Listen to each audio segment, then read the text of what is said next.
إن أنت واقف قدام البول أو حمام السباحة وعايز تنزل تتعلم العوم، لكن أنت قاعد تقول لنفسك لما أتعلم العوم الأول ساعتها أنزل البسين. فاهم المفارقة دي؟ ده بالظبط اللي بنعمله مع الثقة بالنفس. بتقول لما أنجح، لما أخس، لما أكسب فلوس، لما حد يحبني، ساعتها أنا هبقى واثق من نفسي. لكن الحقيقة المرة إن أنت لو استنيت النجاح علشان تثق في نفسك غالبا مش تنجح أصلا. أنا أحمد زايد وأنت بتشوف حلال المشاكل، والنهاردة هكسر لك الوهم الكبير ده وهفهمك ليه الثقة مش جاية على النجاح. الثقة هي تذكرة النجاح.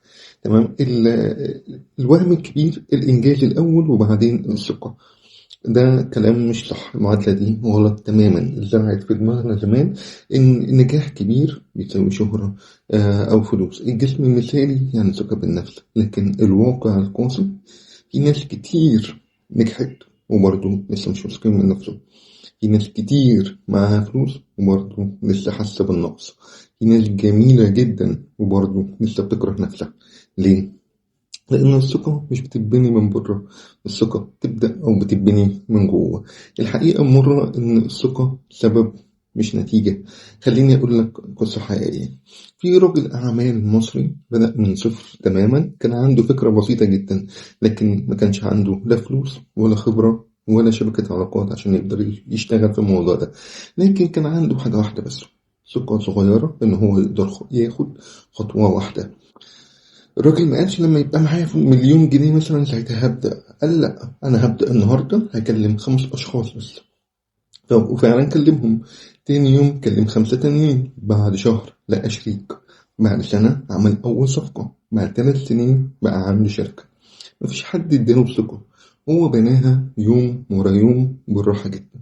الفخ اللي احنا واقعين فيه ان هو استنى فما يحصلش. المشكلة في ان استنى النجاح الكبير ان هو فخ نفس. لانك مش هتبدأ انك انت مش واثق في نفسك، ولما ما بتبدأش مش هتنجح، ولما ما تنجحش هتأكد لنفسك شفت أنا فعلا مش عارف أعمل خيالي، أنا فعلا مش قد الموضوع ده. ودي دايرة بتخلي ناس كتير تعيش وتموت وهي واقفة في مكانها. الثقة الحقيقية نتيجة لوعود صغيرة بتنفذها. الثقة مش شعور، الثقة سجل حافل. كل مرة بتقول لنفسك أنا هعمل كذا وتعمله فعلا، دماغك بيسجل أنا واثق في نفسي. بتواجه خوف صغير وتعدي منه، دماغك بيبدأ يسجل أنا شجاع، أنا قوي. إيه ده؟ أنا مش عارف أعمل الكلام ده قبل كده. تفشل وتقوم تاني، دماغك بيسجل لا أنا يجي مني على فكرة، أنا جدع. مع الوقت السجل ده بيبقى هويتك، بيبقى اسمك، بيبقى شكلك. ففي نظام اسمه الميكرو برومانس، اللي هو وعود صغيرة بس بتدي ثقة كبيرة. اللي هو إيه؟ بدل ما تحط هدف ضخم زي مثلا إن أنا أخس 20 كيلو وتفشل وتكسر نفسك، ابدأ بوعد صغير جدا تقدر تنفذه النهاردة. قول أنا هخس 2 كيلو في 10 أيام. تعالى أديك مثال. مثلا نقول أنا هصحى من النوم أشرب كوباية مية كبيرة أول لما أصحى. أنا هرتب سريري كل يوم. كل يوم هقعد أشتغل على البروجكت بتاعي ده وهكتب فيه 3 سطور. ليه الكلام ده مهم؟ لأن كل وعد بتنفذه دماغك بيفرز الدوبامين اللي هو هرمون المكافأة، ويقول لك تاني أنا عايز الإحساس ده تاني، أنت الإحساس ده جميل عاجبني. بعد 7 أيام بتبقى واثق إن أنت شخص بيعمل كل حاجة هو بيقولها، وده أساس النجاح.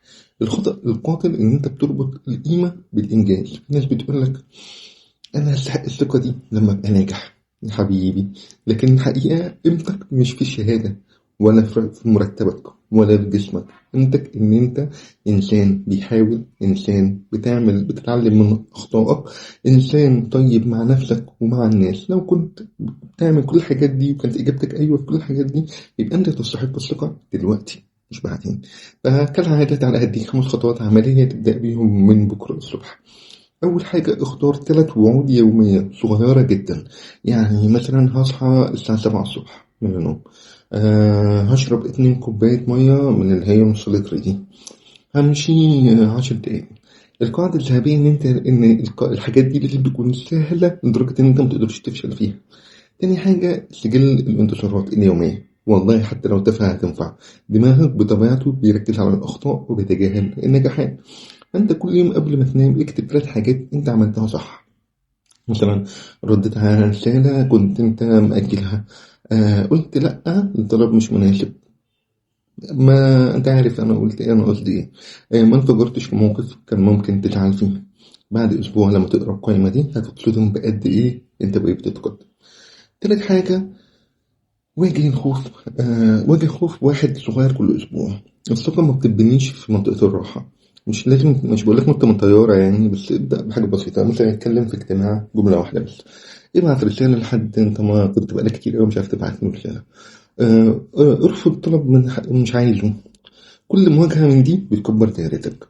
تمام. رابع حاجة، غير اللغة الداخلية من جلد من تشجيع. بدل ما تقول أنا فاشل، واحنا اتكلمنا في الموضوع ده كتير قبل كده، بقول أنا جربت وما نجحتش المرة دي. أنا مش قدها، أنا لسه بتعلم. الناس أحسن مني. كل واحد ليه رحلته وماشي فيها. كل مرة بتصحح الجملة بتعيد برمجة دماغه مرة تانية. خامس حاجة، افصل الفشل عن الهوية. وريت تعمل كده ضروري جدا. لو فشلت في شغل، ده مش معناه ان انت بني ادم فاشل، ده معناه ان التجربة دي ما نجحتش مش انت. في فرق ضخم بين الحتتين دول، بين ان انا فاشل ده حكم نهائي على شخصيتك، وبين ان التجربة فشلت حدث مؤقت انا كده كده هنجح بعدين. الاول بيشكك بيشلك بيخليك انت مش عارف تتحرك، التاني بيحررك بيخليك تعمل كل اللي انت عايز تعمله. مثال صادم، مثلا من خجل مرضي المتحدث عام. كان عندي صديق كان بيترعش لو حد كلمه، صوته بيختفي ووشه بيحمر وقلبه بيقعد يدق جدا. وواحد دكتور قال له انت عندك رهاب اجتماعي. قرر يبدأ صغير جدا. الأسبوع الأول سلم على جاره في الشارع.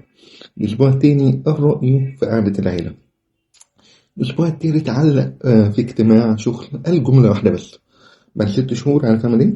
مش هتصدق، قدم عرض قدام 100 شخص. مش لأنه خف فجأة، لأنه بنى الثقة خطوة بخطوة. فمن الآخر الثقة مش هتنزل عليك من السماء بعد إنجاز كبير. لا، الثقة بتتبني كل يوم بوعود صغيرة بتنفذها، بمخاوف صغيرة أنت بتواجهها، بأخطاء أنت بتتعلم منها. لو بدأت بكرة ب3 وعود بسيطة بس، وفضلت أسبوع واحد بس بتعمل الكلام ده، صدقني هتحس بفرق كبير جدا. فاكتب لي في التعليقات أول وعد صغير هتنفذه بكرة إيه. ولو الحلقة دي لمستك، اعمل لايك واشترك واعمل جرس وسجل، يعني فعل الجرس. الحلقة الجاية إن شاء الله هتكون إزاي تبني احترام الذات من غير قسوة ولا تساهل.